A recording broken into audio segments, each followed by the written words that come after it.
It's time again for our 1 o'clock story time. And once again, I don't have my little buddy with me today. She has her class, but she'll be back with me tomorrow and for over the weekend. But today we are going to start reading the Christmas story, which is kind of funny because, of course, the holiday that we are celebrating right now is I think my live just restarted. So, good morning, good afternoon, community of grace. I know it's hard to keep track of those things right now, what time of day it is, or even what day it is, but today is Monday, Thursday, and I am going to be reading, actually the start of the Christmas story is where we ended up being in the Jesus Storybook Bible that I've been reading every day at 1 o'clock. So if you're just tuning in for the first time, you can always check out our other story videos that are posted in our video section of the page. But we ended up being at the Christmas story during Easter, which, with as topsy-turvy as our world feels right now, feels a little bit appropriate. And after all, there is no Easter without Christmas. So we're going to go ahead and read the beginning of the Christmas story, starting from Luke chapters 1 and 2, and the title in this Bible is He's Here. So let's read. Everything was ready. The moment God had been waiting for was here at last. God was coming to help his people, just as he promised in the beginning. But how would he come? What would he be like? What would he do? Mountains would have bowed down. Seas would have roared. Trees would have clapped their hands. But the earth held its breath.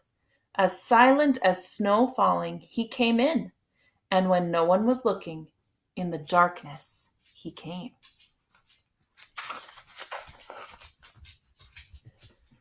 There was a young girl who was engaged to a man named Joseph.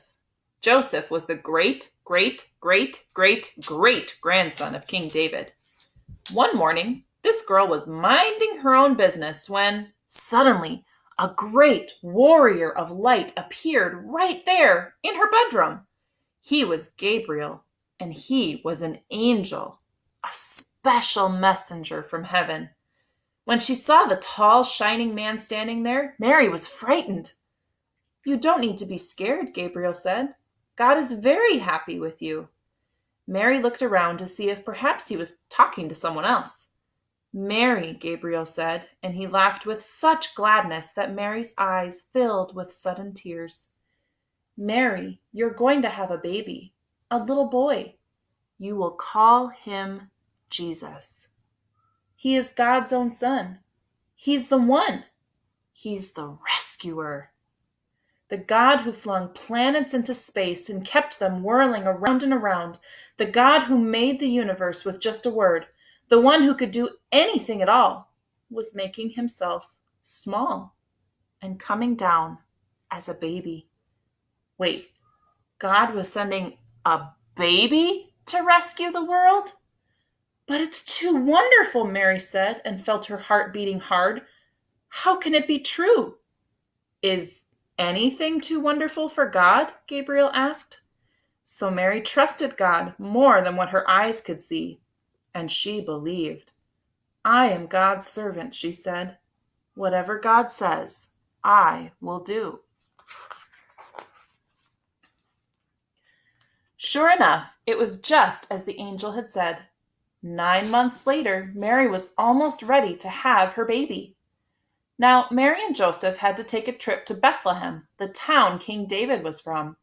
But when they reached the little town, they found every room was full. Every bed was taken. "Go away," the innkeepers told them. "There isn't any place for you."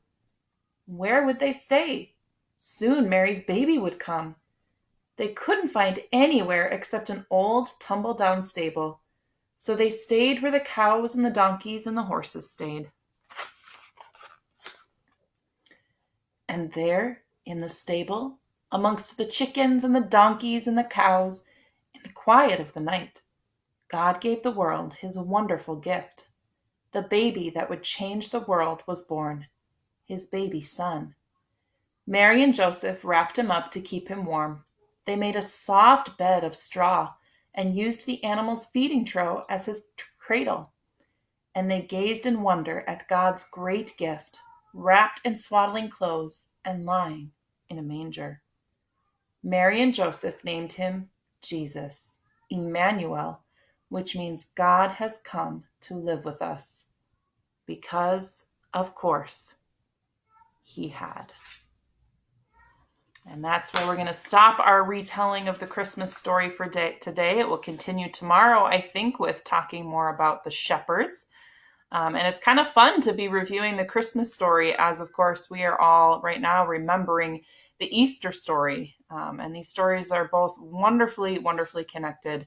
And I'm so glad that we can still celebrate these things, even though we have to do it from a distance. I'm looking forward to later today to celebrating communion in our homes, but at the same time all together as a church family. So I hope that you'll tune in later to Pastor Darren's Maundy Thursday Facebook Live, and I hope to see you there on the comments, or just being together on social media is the way we can be together right now, and I'm looking forward to partaking in that holiest of practices that we have as Christians, of taking communion and doing that together as a community, even though we have to be far apart. So I love you, Community of Grace, and anyone else who might be watching this. Thanks for tuning in, and tune in again tomorrow at 1 o'clock, and we'll have another story about the beginning of Jesus' life. And I hope that you have a wonderful Easter weekend. We miss you. Bye.